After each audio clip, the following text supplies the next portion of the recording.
بسم الله الرحمن الرحيم.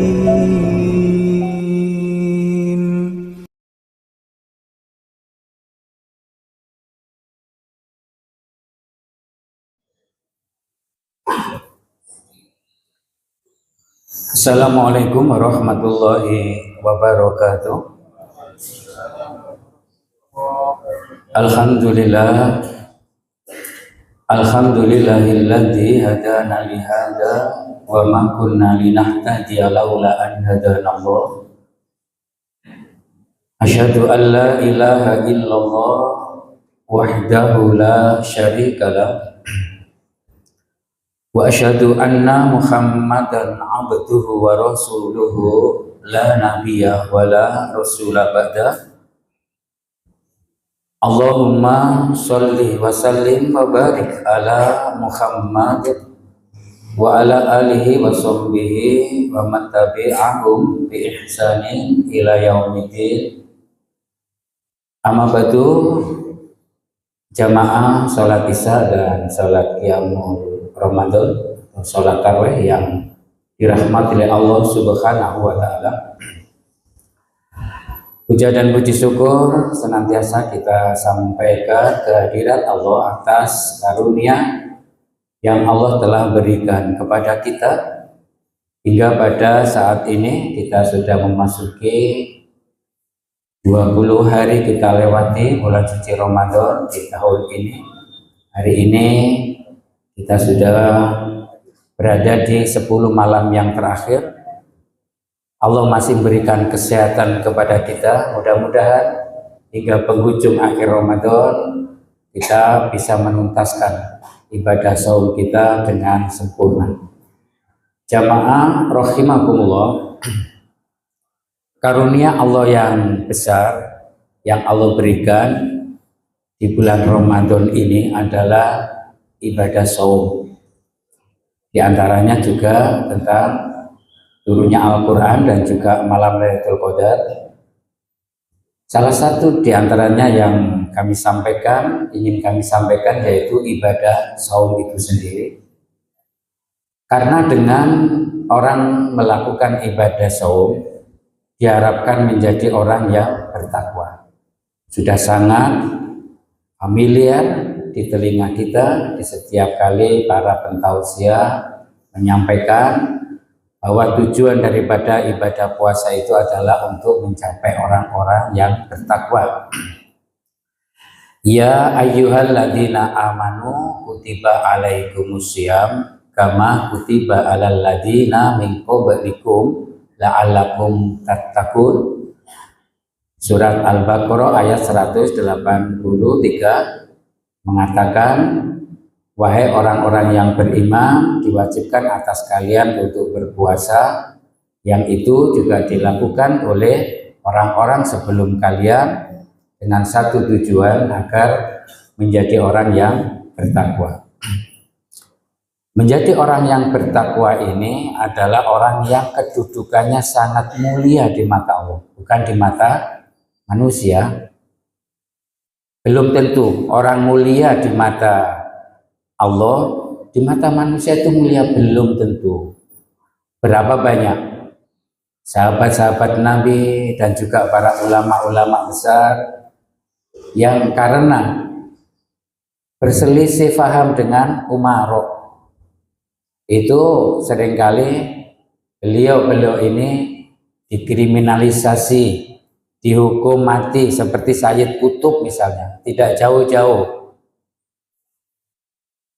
tokoh kita yaitu Profesor Hamka, karena berbeda pandangan dengan pemerintah pada saat itu, beliau harus dihukum dan hingga minum air kencingnya sendiri. Tidak menutup kemungkinan orang yang bertakwa di mata Allah mulia, di mata manusia itu tidak menjadi mulia. Harapan kita itu mulia di mata Allah, jangan di mata manusia.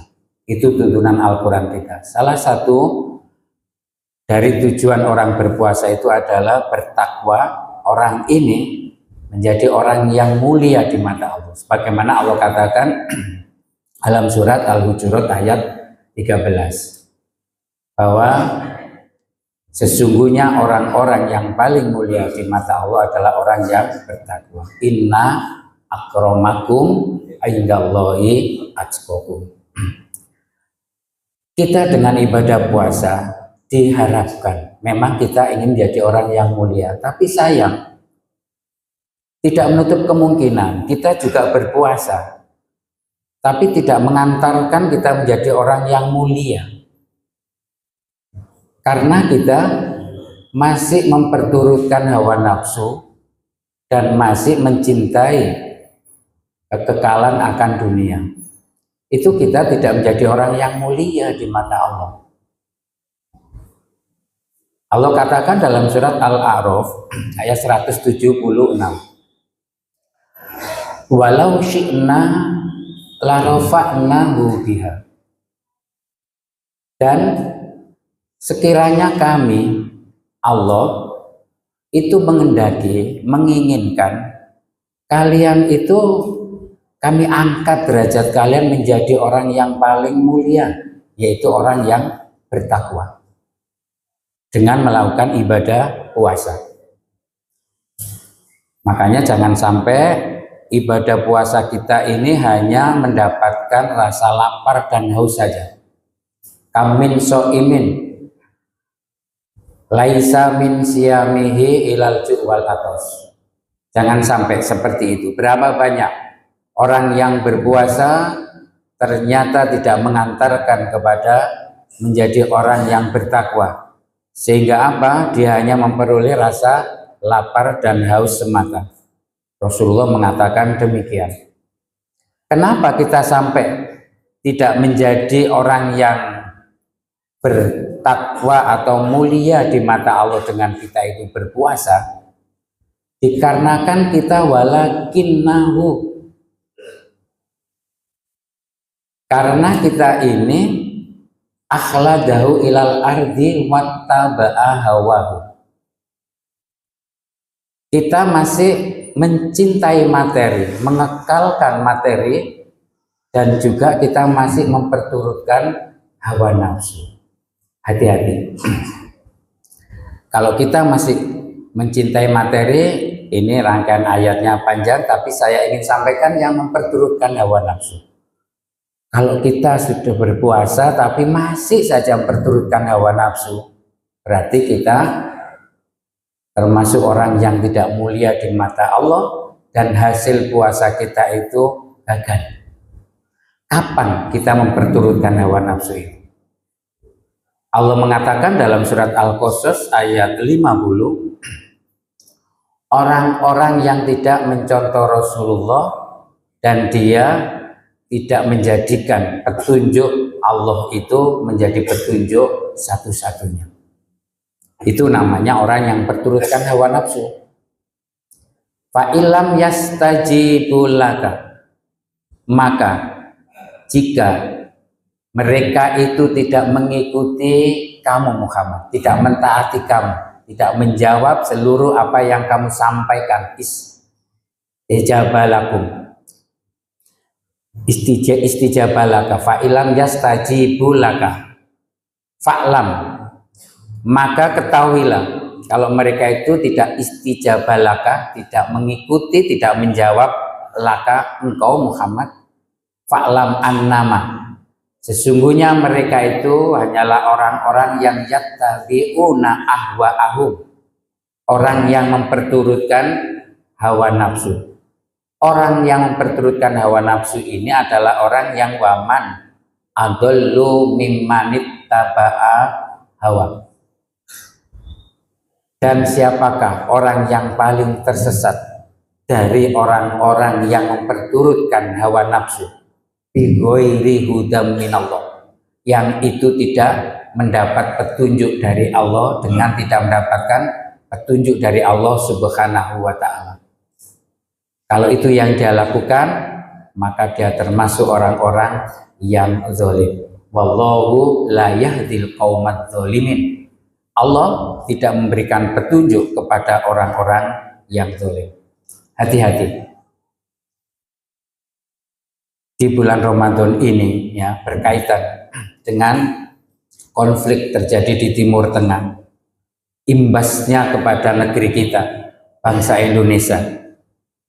Kemarin tanggal 5 itu Presiden memanggil ulama-ulama kita, tokoh-tokoh kita. Yang diajak bicara itu adalah Ketua MUI, Ketua kita Muhammadiyah, dan Ketua NU. Ya, yang lain-lain, walaupun itu tokoh-tokoh besar juga, seperti Adian Husaini, Buya Yahya, Adi Hidayat, dan sebagainya, dipanggil untuk ngabuburit makan buka bersama di istana tanggal 5 Maret kemarin. 3 tokoh ini diwakili oleh Ketua MUI menyatakan bahwa untuk menjadikan Indonesia ini lebih maju dan sinergis, ya, kita harus bekerja sama dengan umaro, ulama, kan itu ulama, bekerja sama dengan umaro, ulama sinergis dengan TNI, dan ulama juga sinergis dengan Polri. Itu terkesan yang intinya di pembicaraan itu adalah tentang lunaknya kembali para ulama ini terhadap keikutsertaan pemerintah Indonesia terhadap BOP, Board of Peace itu. Padahal di dalam Al-Quran, kalau kita tidak ingin memperturutkan hawa nafsu, kalau kita tidak memperturutkan hawa nafsu, yaitu mengikuti tuntunan Al-Quran, salah satu tuntunan Al-Quran itu melarang kepada kita agar kita itu tidak boleh bekerja sama dengan orang-orang zalim. Karena kita kalau bekerja sama dengan orang zalim, nerakalah tempat kita. Surat Hud ayat 113 itu mengatakan bahwa wala tarkanu ilal ladzina zalamu, dan janganlah kamu itu bekerja sama, ikut ambil bagian, ikut jadi anggota BOP dengan orang-orang zalim. Karena Donald Trump, Amerika dan Israel itu sudah kita tidak bisa, sudah bukan rahasia umum lagi, merupakan penjajah bagi Palestina.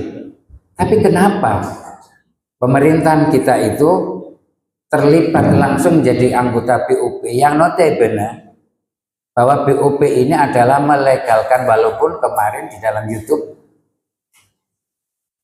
Ustadz Adian Husaini itu menyatakan bahwa itu tidak dipotong seperti itu ya. Di beberapa pernyataan itu dipotong bahwa Presiden kita itu hanya memihak kepada Israel, tidak, yang memihak juga kepada Palestina. Tapi yang kita sayangkan, suara para ulama yang tadinya itu vokal untuk bisa agar kita keluar dari BOP, itu kemarin sempat lunak.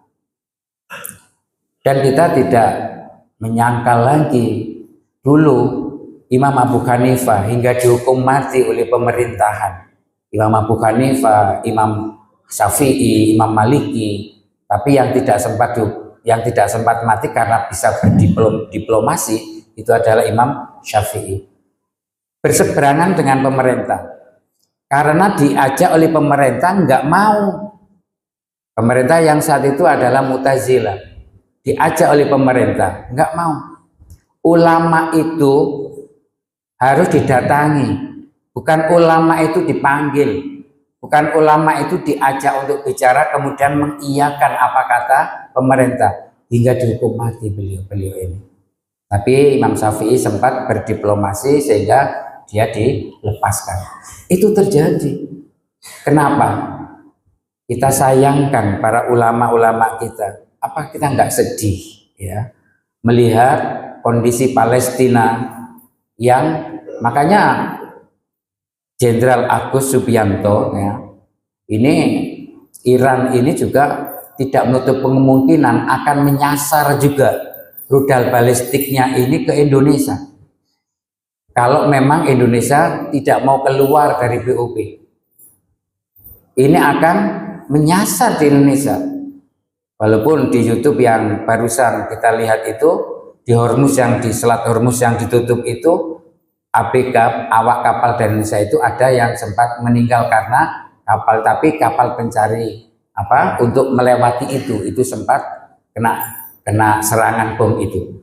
Kita sebagai umat Islam, kalau kita bekerja sama, wala tarkanu ilal ladzina dzalamu fatamassakumun nar, maka api neraka itu akan diberikan kepada orang yang bekerja sama dengan orang-orang yang zalim. Ini namanya kita memperturutkan hawa nafsu. Kenapa? Di bulan Ramadan ini, ya, di bulan Ramadan tanggal 5 kemarin, ini tanggal 10, tanggal 5 kemarin. Kenapa kevokalan para ulama ini menjadi lunak kembali untuk kita itu tidak segera mendesak? HRS dengan melalui menantunya, ya, Al-Atas kemarin menyampaikan bahwa kita sempat ke sana, ke Petamburan pada waktu itu, tetap kokoh, ya, menginginkan pemerintah itu harus keluar dari BOP, ya. 3 yang harus diinginkan oleh HRS kepada pemerintahan, ya, agar keluar dari BOP, agar tidak lagi bekerja sama dengan oligarki, ya. Dan yang terakhir itu diantaranya itu sekali lagi tidak mendukung program-program Jokowi yang bekerja sama dengan China. Itu yang beliau inginkan, tapi apakah ini terjadi? Kita lihat ke depan. Kalau Indonesia ini masih seperti itu, bekerja sama dengan oligarki, dengan Cina dan Israel, sudah barang pasti kita akan menjadi orang-orang yang bekerja sama dengan orang zalim.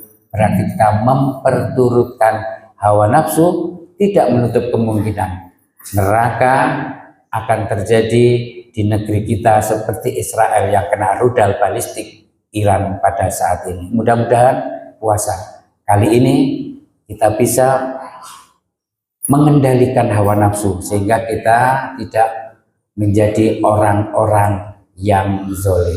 Nasrum minallah wa fathun qarib, billahi taufik wal hidayah. Wassalamualaikum warahmatullahi wabarakatuh.